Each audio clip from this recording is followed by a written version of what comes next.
Wondering when is it the best time to visit Singapore? From Formula One thrills and the Singapore Art Week to the National Day fireworks and Durian treats, there's always something exciting happening. Join Renjie and me as we uncover Singapore's top events year-round.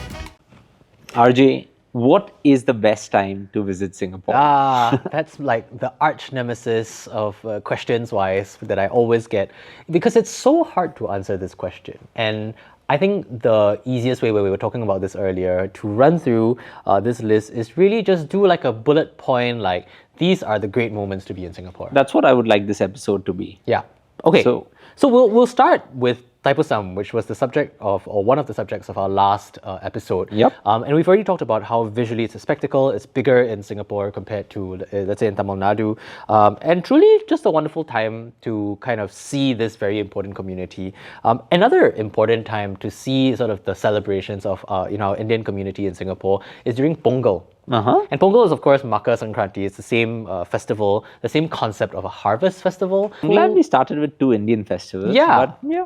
And let's make that 3 Indian festivals, because in Little India, which of course a lot of viewers would be very familiar with, I really think its moment that it shines in the entire year is during Diwali, or Deepavali as we call it in Singapore, because they light up the entirety of Serangoon Road. And it really is just a visual, just like extravaganza. I don't know, it's mind-boggling, just the amount of lights that go into it. So it's always a great time, I think, to see Little India. I think that's a good way to put it, because we celebrate Diwali in India every year. Yes. So one year Diwali could be in Singapore, and why not, right? Awesome. Yes. So 3 good reasons to start with. 3 excellent reasons. Then I think there are the other sort of obvious peaks in the calendar. The Grand Prix season we've talked about, and I think again the entire city lights up, also literally lights up.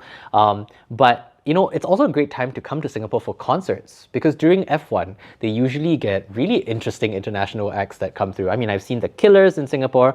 This past year, One Republic performed, Kylie Minogue performed. I've seen everyone from like Rihanna to Beyonce, all in Singapore perform. Well, Taylor Swift was there this year. Taylor Swift was there, but she was there not under F1. So I guess it's like you could come during F1 and still be entertained, very much so with. But we could also say that you could go for a concert to Singapore, because here everyone talks about not getting Coldplay tickets. I know. So get Coldplay tickets in Singapore. Sensitive topic. Sensitive. Okay, so that was another one. I think the other really cool time to visit Singapore, to be honest, and people are gonna laugh at me for this, but it's during our National Day. And when is that? So in Singapore, when we grow up, fireworks and firecrackers are not a common thing. The only time of the year really that you really do get fireworks is during National Day. And in a lot of Singaporeans' minds, National Day equals to fireworks in the most iconic, most scenic part of town. So what is National Day? When is it? It's August 9th. So it's it's a week before India's Independence Day. And it always is such a wonderful time to visit Singapore, truly because of that, like, whatever 15-minute ludicrous display of fireworks that is across the entire island. So I stand by that. Okay, another wonderful time to visit Singapore, I would say, is during our food festival. I mean, you and I love food. But isn't that all year round? That is all year round. That's a good answer. But, I think during this time in particular, a lot of the food brands in Singapore, restaurants, heritage hawker brands, and everyone in the food scene kind of comes together and does really interesting stuff that all across the year, they're kind of doing their own thing. Yeah. During this time of the year, across the entire island, you get different sort of interesting menus, you get interesting like pop-ups, you get interesting brand activations all around the idea of food. And it usually happens around like sort of the middle to late part of the year. So I think this past year it happens in October.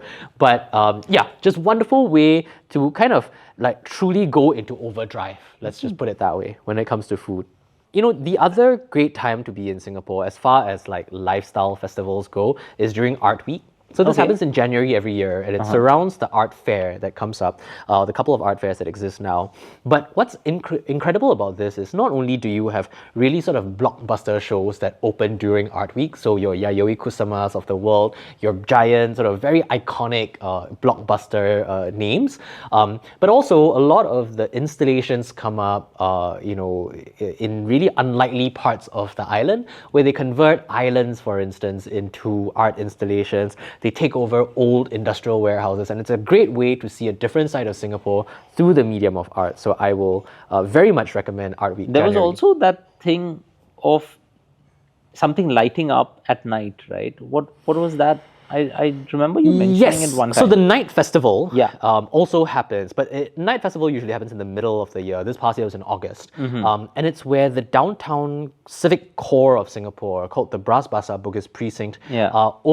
really, really kind of parties at night. Yeah. And so you have a lot of museums there. A lot of the museums open late. There are sort of street parties going on. Again, different brands are doing different interesting activations, and a lot of it is built around sort of the heritage of that precinct, where you have like old museums, colonial structures, old churches. So it's just a great way to be out and about. At night, it feels like a slumber party, but out on the streets. So that's a great time to come to Singapore. For younger people, ZoukOut also is a good time, right? ZoukOut happens, but it happens usually towards the end of the year, and it's a big sort of rave and it's party like this rave party that happens music at festival. Sentosa. Yeah, exactly. But of course, throughout the entire year, if you don't want to do ZoukOut, you can do Zouk, which is the nightclub, and it's like the OG nightclub in Singapore, in Clarke Quay. It's a beautiful place. But the other wonderful time to come to Singapore is during Durian season. Mm-hmm. Okay. Now, we've spoken about Durian Yes. and how it's banned on trains and all of that. Yes. No one wants to know that because everyone knows that. I think India knows that by now because Yes. we've spoken so much about it. But if I go during Durian season, what are some of the special things that I can try? So durians, of course, durians in all of its various forms, but also durian pastries, which I think is like the underrated application of durians in my mind. So everything from durian eclairs to durian cream puffs, and these are, 5-star hotels who do this, to even durian mooncakes. Okay. Right? So these are mooncakes that are stuffed with a very premium durian pulp or flavored with durian. And then of course you have the traditional durian stuff, which is kind of more like durian puddings. There's a wonderful dessert called durian pengat, in which durian is cooked together with coconut cream, and it's incredibly rich. It's Moorish. It's great. I think we've spoken about more than 10 things in the last 6 minutes. Something like that. Yes. And I'm super happy because often when someone wants to visit Singapore or any other country or destination, they often check what is the best time to go to Singapore. But I think you've convinced us that go year round. Yes. Go for 9 days, go for 2 days because it's so close to us. Yeah.